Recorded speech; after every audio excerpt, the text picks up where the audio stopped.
Recording. Welcome to Planetary Health First, Mars Next. It is going to be an amazing journey today. Hope you are ready for liftoff. We are live now.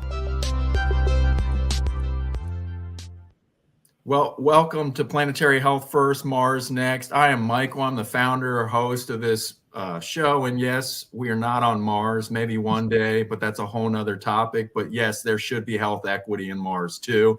Today, we have an amazing special guest. We're going to be just leading. Actually, I'm going to be listening, asking. She will be leading everything on health equity and is health equity and how it is achievable. And yes, she would have been Dr. King if she would have finished her PhD sooner, but she fell in love. So that's a good thing. Love is great. Dr. Chelsea King, author, and that's a doctor as PhD because she worked really hard in getting her PhD, and she's deserved that title.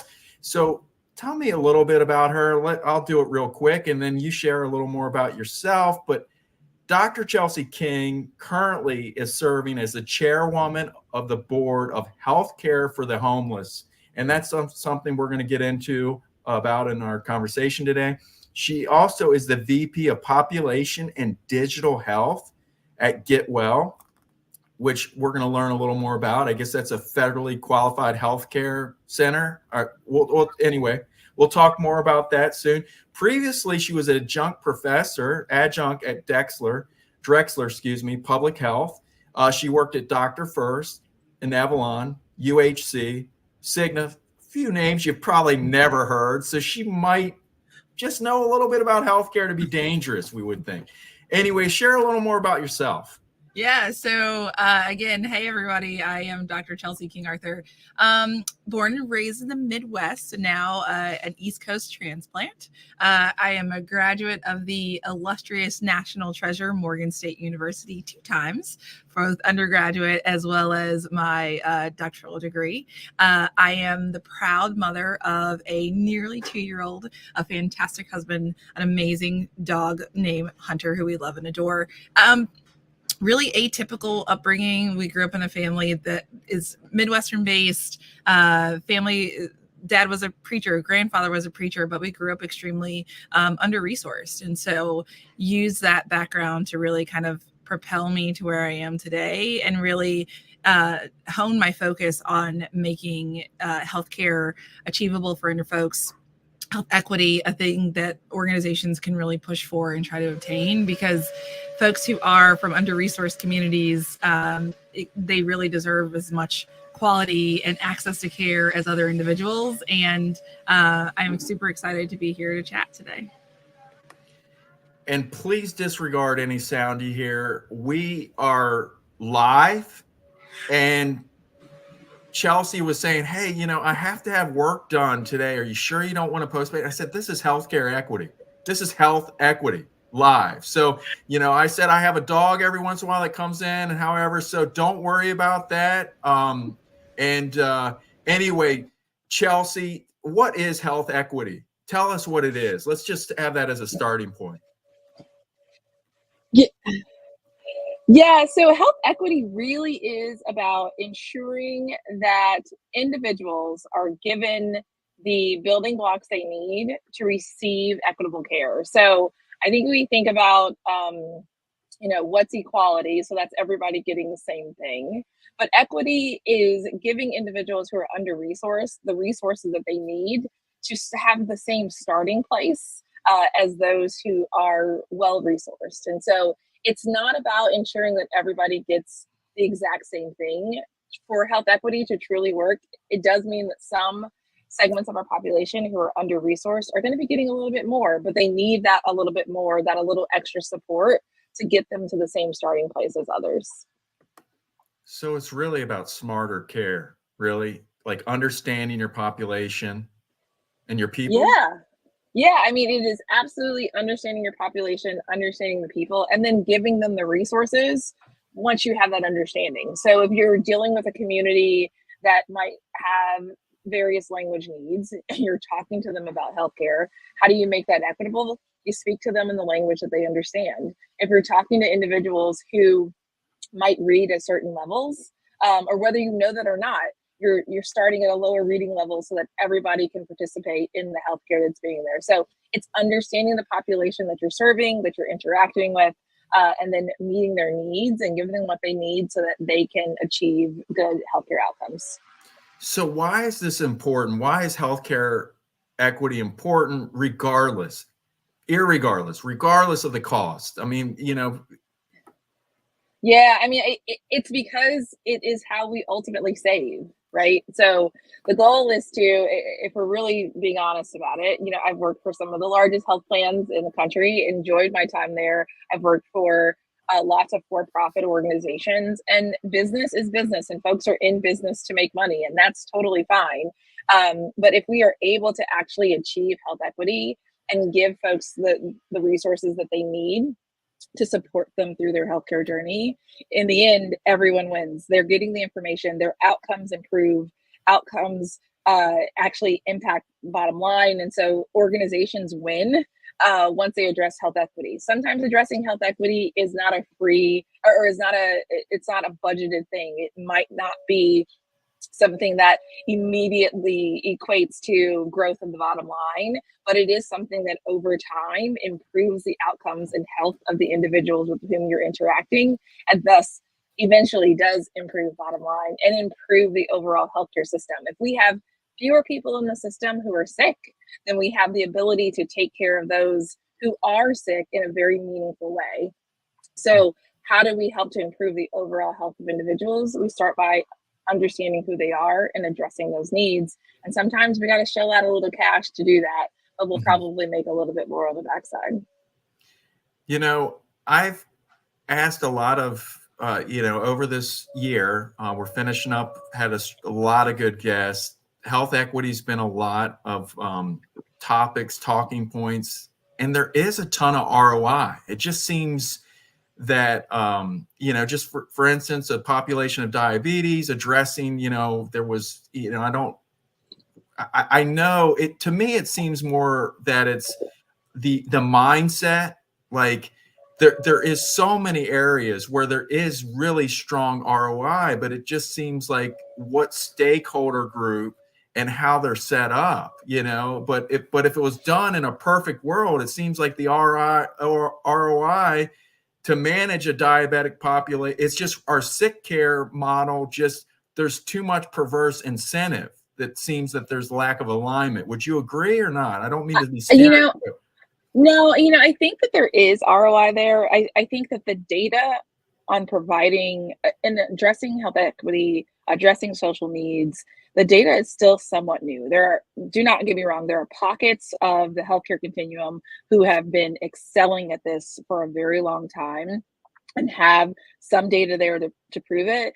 But some of that large scale data that I think many organizations probably look for in order to bolster their, okay, now I'm willing to spend on this, or now I'm willing to do it, might not be there. And while organizations are still struggling with margins, it's hard to say, okay, cool, I'm going to hire more folks who speak more languages, or I'm going to hire more interpreters, or I'm going to do a little bit more as it relates to getting my patients transportation to get to appointments, when they're still just trying to recover from the shell shock that was the pandemic, right? The healthcare industry, while it was a pandemic, payers, providers were hit really hard during that time.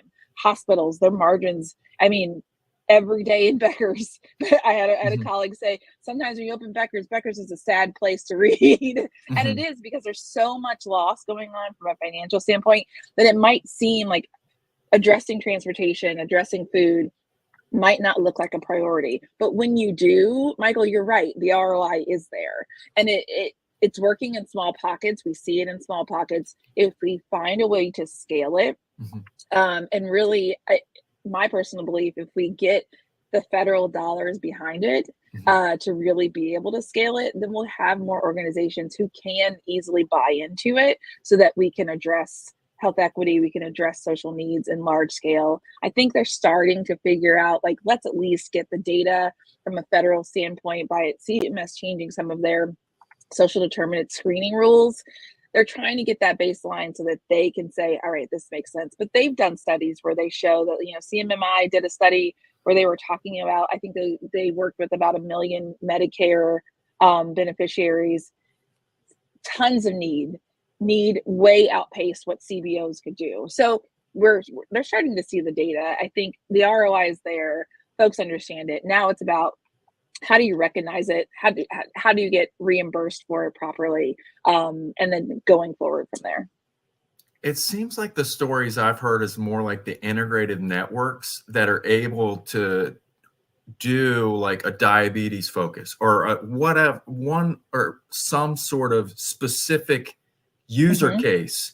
So do you see any pockets of that? Because it seems like it's a great opportunity for bringing more awareness for organizations across the United States and I guess that's the other issue you're talking about, is the scalability.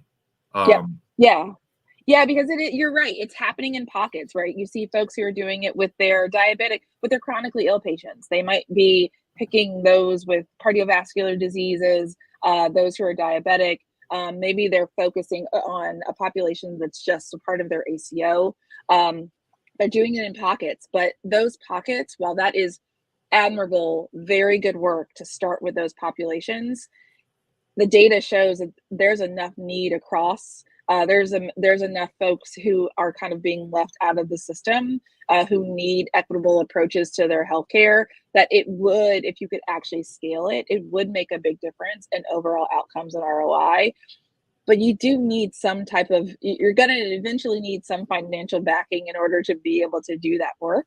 But yeah, I agree. I think right now you see it in small pockets. You see it strongly tied to chronic diseases. I think you see a little bit in Medicaid populations, a lot in Medicaid populations. Again, you're talking about clearly under-resourced individuals. But there are other places in which we've got to start addressing it wholesale. We've got to figure out how to scale it so we can make a larger impact. I had two guests the other day, let's just say, because we're recorded, so don't want to say the exact, when we release. But one of the studies that they found was increased spike of ED visits with children, pediatrics, asthma. And guess what they found when parsing through the data? Well, a lot of these have different caregivers and they don't have two inhalers. The inhaler at one house isn't there, the other. So they just redesigned the plan. So it just seems like a lot of this is get the data, share the data, and I mean, I guess it's a lot hard, that aha is just not enough. It's not harder. I think as a system, we choose to make it harder. There are so many places where healthcare related data is collected. What we experience is, that's my data. I own that data. How much you want to see this data? Versus saying, and I think ONC has tried, ONC is pushing on this, CMS is pushing on this. Sharing the data will make a world of difference. Sharing the data not only empowers a clinician, but it will also empower a payer. It will also empower an individual. It will also empower an FQHC, right? There's so many people who can be empowered so many organizations that can be empowered in their interactions with individuals. There's so much learning in that data, but we are so very territorial about our data in the healthcare space.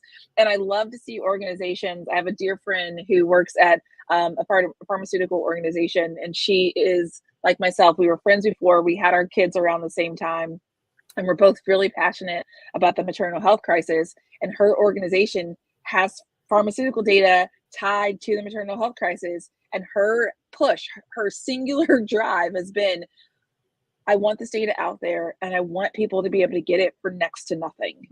And so, there have to be organizations pushing to do just that, because that information, sharing it, there's so much more other organizations can learn. And we've got to let our sense of pride and ownership to data, we got to let it go.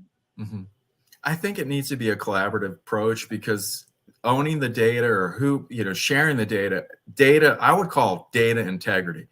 I don't know if you've ever looked at your notes by whatever. But I've looked at my physician notes. I'm not that patient. I mean, some of the stuff that's put in that chart, I don't know who that was. I mean, it's almost, I mean, so data is only as good as input. And I would Yeah, I say, agree with that. I would say data integrity. I don't know. I just, if there's such a thing, I don't know. I would say like sharing data, but let's get real data. Let's get real with the data. Like that ain't my data, because I looked at it and I was like, I have these conditions. I was like, so I don't know, what is there on that part with the patient collaborative? Because that could be a health literacy. I mean, if you're getting people involved in their care, but then, the doctor has 15 minutes to type in his note, not to see you, because they don't really see you but about 2 minutes, right? Or maybe even less than that, because they're not even looking at you, unfortunately, right? In some cases, right? So I agree wholeheartedly as a person who is well versed in healthcare, and clearly reads her charts, her husband's charts, her child's charts. There's lots of information in there that if you weren't as well versed in healthcare as I am, you might not actually know what you're looking at. And it might be hard to refute some of the things that are there, or to say, hey, I want to go back and I want this timestamp to a date when this was actually relevant, versus like this, proliferating through my chart for from infinity to beyond when it's no longer the case. So, I think there are some questions around that. But I think that goes back to equity, right? So if we're making pushes for individuals to have access to their medical records and their medical data, portals for individuals to have that access, is that information clearly understandable? Are we talking in a way that if I have access to that information, I know exactly what's in it? I understand the medical notes that our physicians and clinician teams are trained on how to do notes. But if you don't know what you're looking at, reading those medical notes it's gobbledygook. You don't actually know what it definitely means. So how are we pushing for equity, even in those instances where it might not be meant for myself, for Chelsea, or for Michael, but in the end, if we have access to it, then we should be able to clearly understand it. So health equity will run deep. And for us to get this right, there are various touch points that are patient facing, consumer facing, and sometimes not, that end up being consumer facing, that we need to address. Yeah, well put. So how does mental and behavioral health care impact equity? Massively. So I think the Surgeon General released his report on youth mental health earlier this year. So I think we can all look and see that what we even experience every day as individuals coming out of the pandemic is that people are just a little bit more stressed. There's a little bit more going on with global events. There's just a little bit more going on, and all of that takes a toll. We have created a system here in the US where there really is strong stigma tied to mental health care, not just for adults, but for children. And if we are putting that on our children now, what happens to them when they become the adults, right? What happens to the system, to the country, to healthcare delivery when they become adults? And so I think it's really about understanding that there are stressors in people's lives, there are stressors in children's lives. Anxiety and depression it is something that happens. And so understanding that has a cumulative impact on someone's health is really important. Understanding what that means to their ability to access healthcare is really important. Their drive and ability to say, all right, I'm going to get healthcare. I am super excited that one of the things I get to do in my day job is work for an organization that allows us to create programs to address health equity issues. And one of the ones that we're super excited about that's being deployed in a school system in Madison County, Mississippi, is related to just helping children navigate their mental and behavioral health, giving them a program that's based on the science of hope to talk through, how do you just find a little bit of hope today to get you through? and then let's find a little bit of hope tomorrow. And if we know, the state of Mississippi, my dad was born and raised there. I've spent some time there occasionally with family.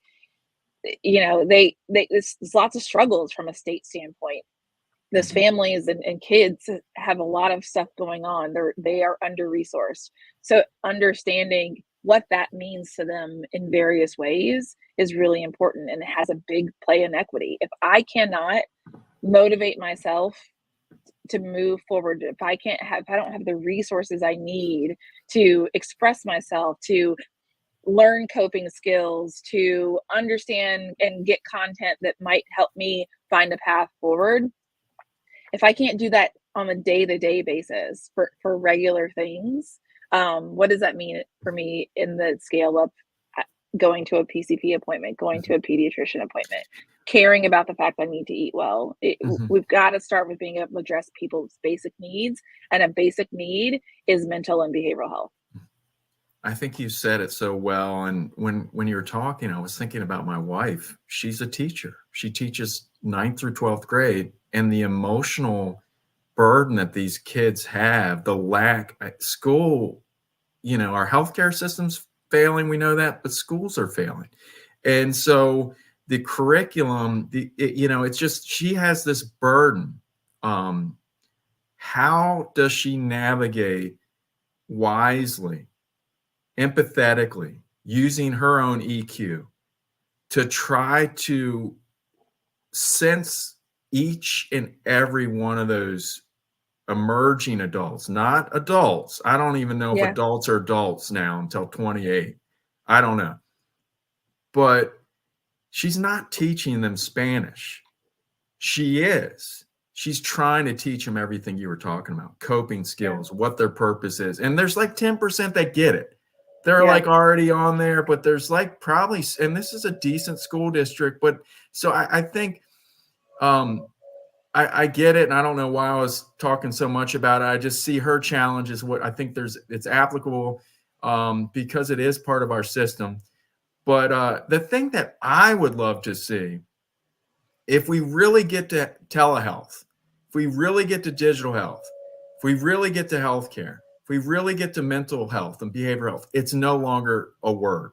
I mean, I hate to say it, but in the end, if you don't have physical health, if you don't have motivation, behavioral health, mental health, you don't have it. And it's all part of, like, how can you separate the endocrines, your hormones, your mental, and, so I think, that's my goal. And that's me at Planetary Health First, Mars Next. I mean, really, in the end, when we're really trying to, thrive as a human being, all of these are connected. It's just health. It's just me. It's just Michael. It's just your wife. It's just this kids in that school, right? It is just us as a person. And there's so many factors that are tied to us as a person. There are so many systems and things about us that are tied to us as a person. And if we just distill it down to that and understand that it's holistic, it goes. And I hate the cliche term in healthcare. The one thing we are really good at is creating buzzwords and then hammering them into the ground so that no one cares about them anymore. But one of the terminologies that existed probably 5 or 6 years ago that is still super important, and we've made our way back to it, but we're calling it something else, is whole person care. We're whole person care. Now we're calling it health equity, but it's still whole person care. How do I care about all of what's going on with Michael, all of what's going on with Chelsea? That's the secret sauce. And in order to do that, you got to think about equity. You got to think about mental and behavioral health. You've got to think about nutrition. You've got to think about can you pay your utility? Can you pay your utility bill? I was going to say social needs. You've got to think about the environment, the built environment that an individual resides in. It's everything. It is holistic. And so, we as a healthcare industry, we ran that one into the ground. So we resurfaced it with something new. Now we're calling it health equity and social determinants of health. It's still the same. It is what we're after. It is the whole person care. And eventually we'll understand that we cannot bifurcate care teams by different disciplines. We cannot administer health insurance in different ways for different things. It should be as easy to see a therapist as it is to go see a PCP. It should be as easy to engage with a nutritionist or a dietitian as it is to go to a specialist. Mhm. And it should just be easy. It should just be something someone can do. And so we've got to work on access issues. We've got to work on, I think, earlier you stated that that's an equity thing too, right? Like it's, I as a Black female of a certain age who is a mom, for me, I don't want to fall victim to those categorizations. So give me access to everything I can get access to so that I don't fall victim. But no, that's not the way things are covered. So I'm paying for my own nutritionist. I'm working on paying for my own trainer. I'm doing my own thing, right? Because I have a family that has a history of high blood pressure and diabetes. I don't want that for me. I don't want that for my son. But if we're talking whole person, the healthcare system would be working to ensure that those things do not become a part of my story as well. I loved how you said that about your own journey, about your nutrition, your trainer. And really, to me, I think that's the 167 days or hours, outside of the clinic or the actually more than that, because it just depends on kind of where you're at. It might be only every 6 months or once a year you see a doctor, and so really, that should be where we're going, but we're just not. We're still sick care. You gotta, like the Japanese, the Asians, they pay the clinician or their wellness person when they're well, not when they're sick. I mean, it's so I loved how you put in your experience, because I'm doing the same thing. I'm working on all those things, trying to, yoga's I've had really bad back issues, and I'm telling you, the doctor didn't help, the x-ray didn't help, and the data's really there, and I say this probably almost every fifth show, but 50% of all lower back surgeries are useless to alleviate back pain. And it's mainly through musculoskeletal, yoga, stretching, core training, exercise. Yes. How you sit in a chair. Functional physical therapy. Yeah. And so it wasn't until I went to the physical therapist for like 10 minutes that he's like, dude, this is what you need to do. He diagnosed he's strain or whatnot. And the reality is, yes, I have a little bit of arthritis because I'm closer to 50 than whatever. I don't want to, let's not get on age, but we won't talk about it. but I met this gentleman, and he's like, dude, you need to get this. I was like, what are you talking about? He has had multiple surgeries, and it was this psoas. It's just a mold.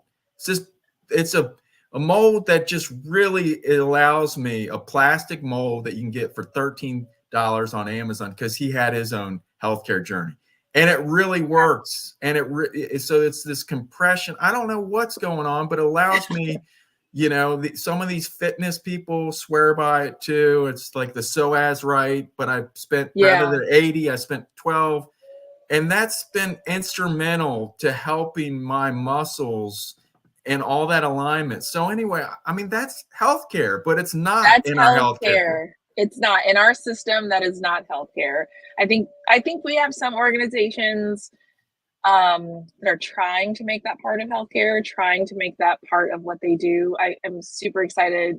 So the FQHC that I serve as a volunteer for, Healthcare for the Homeless, we integrate yoga classes. We integrate painting and sculpturing classes as part of the healthcare that we deliver, because we know that it's whole person, and there's other ways in which you can improve health other than medication or surgeries. And so it's important to kind of deploy other tactics and to educate folks on those other tactics. But I 100% agree, right? Like I feel better when I can move my body, work with a physical therapist, eat well, and move forward.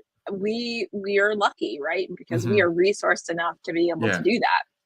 But for individuals who don't have access to those resources, when we're giving them basically sick care or health insurance to cover things, how do we expand so that we can try to keep them well? How do we do more prevention instead of more reactionary medicine? Yeah, I just feel that also there's been so much power by the power bodies, if you would, to boo-hoo these sort of things we're talking about.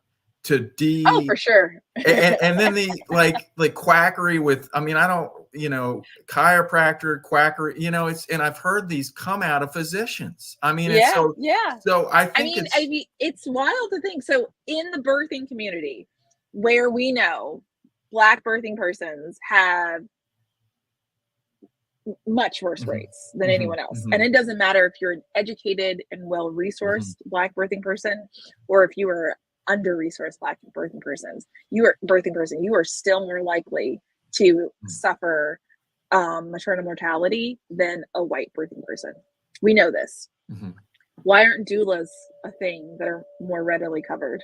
mhm, Where you're working with someone who is outside of the hospital system, where the data shows that birthing persons who engage with doulas come in more prepared, they come in more educated, they are physically more prepared, and so that results in better birthing outcomes. They have more support when they go home because those doulas are there to also support them mhm, postpartum. Why isn't this a part of it, right? Like, this mhm, should just be a part of doula services are covered as part of your care, right? Like, as part of your insurance. No mhm, way, you're paying for a doula out of pocket. And while there are phenomenal programs in many urban areas and rural areas where there are volunteer doulas or very low cost doulas, a doula is expensive. I mhm, mean, mhm, they are 1,400 to $2,200 for a doula. If mm, you are seeking a doula to help you postpartum and maybe some overnight support, you are talking 3 or 4 grand. mm, mm, Really expensive. yeah, Um, but this should be a part of the care. If we are mhm, serious about bending the curve on maternal health mhm, outcomes, mhm, we've got to offer these birthing persons more, and that's got to yeah, be part of healthcare. And that is not, a doula is not quackery. yeah, A doula is a support system, and mhm. we all deserve a support system. Chelsea, I really thank you for bringing that up. Yeah. That's important. So social determinants of health is all the rage, right? Yeah, they are. So what do we need to cover that? I feel like we've been talking about that this whole time, but I know is there anything else we want to add? I think the one thing I would say is, I applaud the regulatory bodies for putting measures and things in place to screen for social determinants. It's a little disappointing that we don't have that resource navigation as a part of it in all cases. But if we're going to be asking individuals about their social needs, it behooves us to then go out and provide them resources tied to those needs, and then ensuring that we're asking everyone, right? Everyone deserves to have that question asked, and more than just an inpatient stay, they need to be asked that question a few times throughout the year because people's needs change.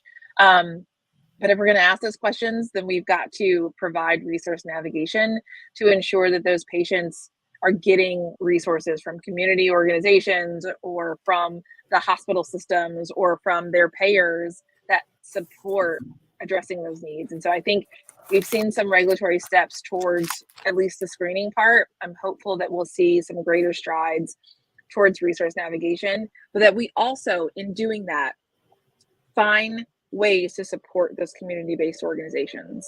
Mhm, They are strapped. mhm, The needs still outpace the resources. What we experienced during the pandemic shined a light on things, and it has not died down. And so the need is still there, and so we've got to find ways federally, mhm. at the state level, through foundations, to really support those community-based organizations in addressing people's social needs. It's so sad to Also, hear. don't running into the ground, the healthcare community. Don't run social determinants into the ground. They're real. They've always been here. People have needs. They have social determinants. Don't make it a buzzword, y'all. Don't do it. So you're almost saying if you talk about something so much, you can like make it not exist. Is that what it Yes. is? it's almost what happens. If you think about the trends and things we talked about in healthcare, interoperability, talked about it for years. So much it doesn't mean anything anymore. Now it means nothing. Whole person care. Talked about it so much it means nothing. SDOH, Wow. be careful. Be careful. And you're not one of those conspiratorial theorists, are you? I'm not. Okay. No. The only conspiracy that I truly believe in is that there is not enough coffee and there are not enough actual cups to keep your coffee warm throughout the day. And so that's the only conspiracy I believe in. Yeah, or if you just got to get off the podcast soon enough, if this guy just lets you off so you can heat up your coffee. And what is your coffee, Chelsea? We're good. I'm still drinking I drink my coffee from a local grocery store. They roast their own beans. It is nowhere near my house. It is an actual adventure to go buy coffee every time we buy it. But it's well worth it. And it's supporting small business and local. Awesome. So I'll make it happen. Do you have is it a certain flavor? Is it dark? Is it medium? It's medium. It's a medium roast. And we tried, there was a point in time where we tried dark roast for a while. And my husband and I, at that time, he was my boyfriend, and we were like, we can't do this. Well, there's a lot of studies that show with compatibility, and it's not always the things you think, it's more this value alignment. So just because you like this and that, so I would say the fact that you guys have this alignment and this preference of coffee shows that you will be sustained in the long run. We will. The other thing that we both do, which is quite fun to watch, is that in the evenings, he might be downstairs and I might be on the main level, and we will be watching the exact same thing. We don't plan to watch the exact same thing, but we'll be watching the exact same thing. And one of us will run up or down and say, "Did you just see?" And we're always like, "Yeah, I just saw it." And we're like, "Maybe we could just." No, we're good. We're watching in separate rooms, and we are gonna talk about it. So there's alignment. We never decide we're going to watch the same thing, but we are oftentimes watching the same thing. So again, compatibility, it's there. No, I love that. I find that might not be the same with the things my wife and I watch, but we then figure out the common stuff. So there's different things, but I love that. I would like an AI device that takes all the information of the people in your house and allow you to have a breakdown. So let's get to know each other since we don't sit at the table every night. I mean, I think that would be good because I connected with my daughter yesterday. I was watching Netflix and I was like, why is it that I've never heard of this Nina Simone? My daughter is this amazing, like she loves to sing, trying to get her to do the guitar. She's got a beautiful voice. My wife her first language is Spanish. She was born in the States, lived in Mexico for 10 years. And so my daughter sings better in Spanish, though she's not fluent. She loves mariachi. So she loves, and so what I found fascinating is she loves all these great, rich artists from all over from the 30s, 20s to different backgrounds and everything. And she's like, "Oh yeah, Dad, she's cool. I like her. She's on my I was like, how does she know this? Yeah. Strange Fruit. It's a wonderful song. And the story behind her singing Strange Fruit. Well, yeah, but I mean, just her whole quality as an artist. Her voice wasn't, I mean, it's true. I classically trained in Bach. I mean, like the classically trained and yet, I mean, just her music is like, I'm like, why haven't I heard of her? She's just a virtuoso. Yeah. And I've got to say, in our household, we do love a little bit of mariachi music. We like to play it in non-traditional ways. So sometimes if we're having a dinner party, instead of playing dinner party music, we like to play mariachi music. All right. I like that. And no one in our house speaks Spanish, but we're like, we like mariachi music. Now, is it going with certain food? Or are you having different traditions? No, wow. We will be having beef bourguignon and listening to mariachi music. And that's French, right? That's a French. Okay. All right.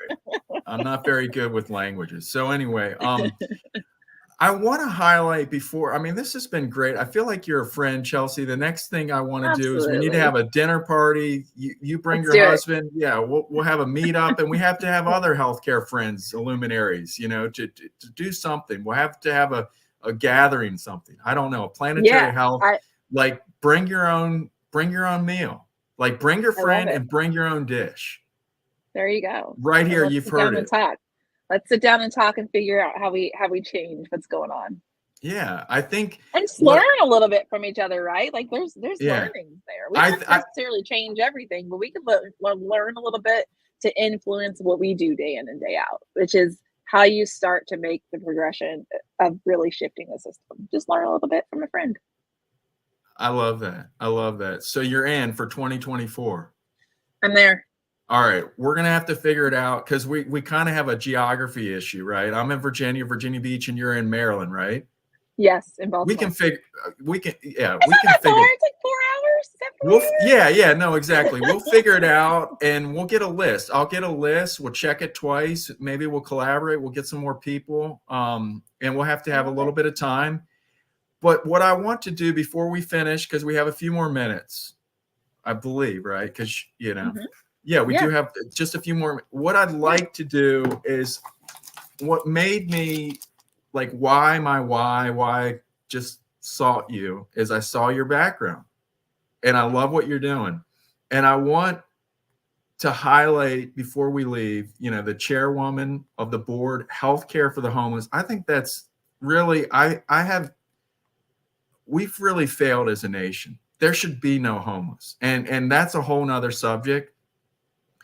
And I'm not trying to be a socialist. I am a capitalist. I believe that there needs to be partnership, cooperation. Obviously, if capitalism took over, the world would be awful. I mean, full outright vulture capitalism, right? I mean, PE can be very detrimental to hospitals and all this, and we're seeing this. So like 20% of all, this is a stat, 20% of everything is owned by PE now in America. It was only less than a few percent 20 years ago or so. But it's like 20%. That's a huge data point. So that's taking all of the public market that was more transparent. So there's a lot of different stuff that can happen when PE is doing things that wouldn't be open to the public marketplace if it was a publicly traded fund. So anyway, I'm kind of getting off on a tangent. I don't know why I started bringing that up, but my point is with the homelessness, being I'm not a capitalist and whatnot. And then also in Europe, they don't have this issue because they provide that, I'm not saying we should be taxed, every one of us, but something's gone wrong. And that's all the more reason why we need you, leading the charge as the healthcare for the homeless. And I'd love to hear more about that. But also as well, what I think is tandem what you are is VP Population and Digital Health at Get Well, which is a federally qualified health care, right? No, healthcare for the homeless is an FQHC. Okay, sorry. Get Well is actually a PE-backed digital healthcare organization. Oh my God, I'm sorry. Golly, no. Well, let's talk about it because I think that's fair, right? What I would say is, so I have two things to say, which is one, funds put in the right place, pushing for the right mission, it is absolutely where we should be headed. When we think about my CEO said to me yesterday, and I was like, this is really, I love this. It is commercializing purpose and understanding if you have a purpose-driven mission, it's okay to commercialize that. It's okay to find a way to make funds, to raise revenue off of that. And that's okay. And so every day I get to create programs that organizations, providers, payers, pharmaceutical organizations engage with, where they are trying to promote equity or bring individuals back into the fold of their own healthcare and participating, where they're trying to educate them and engage them in a way that they are taking the reins of their healthcare. It is all about engagement. It is all about ownership. It's all about cultural and linguistic appropriateness. And so every day I get to do that, and that is super exciting. And I think that when you put funds behind it and you drive in that type of work, it makes total sense. Yeah. In my not so spare time, I spend my time with Healthcare for the Homeless, which is an FQHC, and this is a nonprofit organization that is delivering healthcare to those who are experiencing homelessness or those who are under-resourced in a serious way. The overlap between the two is shocking. You're still talking, you're still trying to figure out how to engage people and get them to take a part of their healthcare and giving them high quality care. The challenges you see, there's lots of overlap, right? How do we create enough funds to care for these populations? How do we coalesce resources to take care of these populations? Whether that population be birthing persons who are Medicaid recipients, or they be individuals who lack documentation and therefore struggle to get insurance coverage. How are you taking care of them? Because to your point, they still need to be cared for. It's still the right thing to do. It is what we as a basic human need deserve and should have met. And so it's about how do we do it, and how do we do so in a way where folks really feel like they are a part of their care? How do we make it feel seamless to them? How do you, even if I am an under-resourced individual, a homeless individual, or an individual experiencing homelessness, if I need to see a doctor, seeing a doctor, but then if I have to be referred to someone else, sharing my information across so I don't have to sit down and tell you my story again. I was a kid. Fill out the chart, right? Here's the chart, the clipboard. Yeah, exactly. I was a kid who experienced homelessness.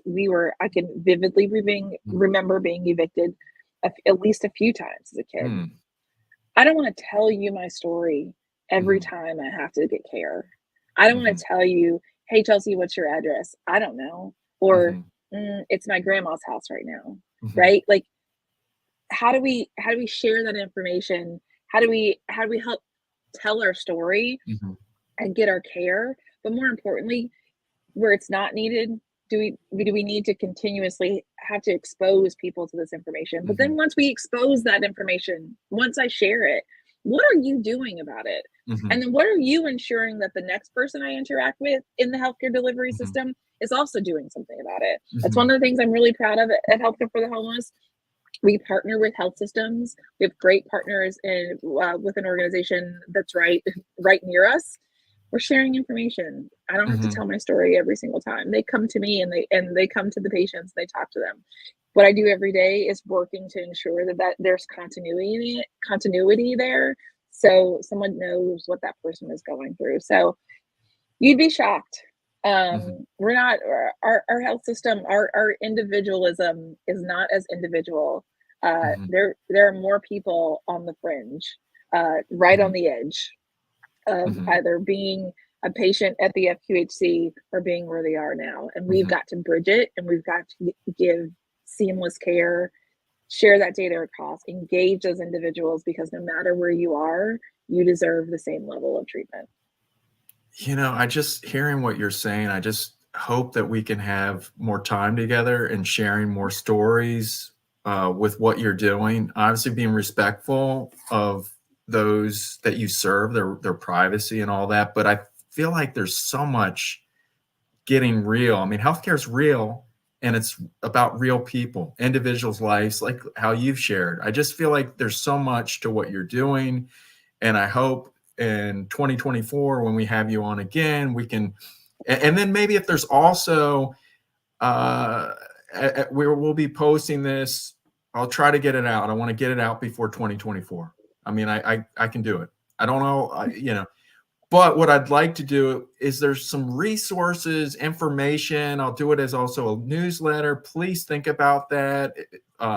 Share that with me. I'd love to get some more information about what you're doing at Get Well, and then your FQCH as well. Because, and I thank you for keeping me corrected with my PE, whatever. There's good and bad of everything, right? I would good not, and bad and everything. like when you said that, I was like, God, I'm sounding bad, but anyway, I would not want the U.S. Post Office managing my healthcare. Let's just say that.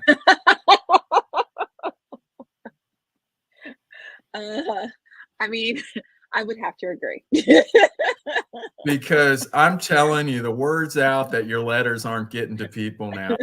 So many people, like the check is in the mail, is like, no, that ain't gonna work. That's not trusted anymore. Yeah, we're gonna need your ACH. Could you Zelle me, please? Yeah, exactly. Well, this has been awesome. Love it. Fantastic, Michael. It's been great talking to you. You are like seriously a force to be reckoned with. I just love. Are you working on a book? What is the future in the next few years? That's a really good question. I think I'd like to really stay engaged in doing what I'm doing right now and expanding that outreach to other folks. Really focused on maternal health equity and social determinants and youth mental health in my current role, and really want to expand that. I've considered working on some publications, getting a few things published with some friends and colleagues. I think that's probably in the future for 2024, and just continuing to talk and collaborate with organizations and other people in healthcare to figure out how we tackle some of these things that are really important. So if anybody wants to chat, I'm happy to chat. I'm happy to brain share and collaborate, because I think it's just so important for us to figure out a path forward on some of these things. But I also see someone as a chief health equity officer at some point. Do you have those sort of aspirationals? Am I the only one crazy enough to say that? I just see that you're a natural born leader, and I'd love to see an organization so lucky to have you to move a massive needle that needs to be moved. That is very kind of you. As my faith would have me say, I will be put exactly where I need to put to help the people that I'm supposed to help. And you sound like a politician. No, I mean, I was once the chair of the president of my community association. So, those are the most competitive. It's not man, I'll tell you, you don't mess with the association boards, man. They have more power. They have more power than the president. So anyway, we are anything on the last parting words, Chelsea, before we call it a day? To those who are out there working on healthcare and doing meaningful work, thank you for what you do.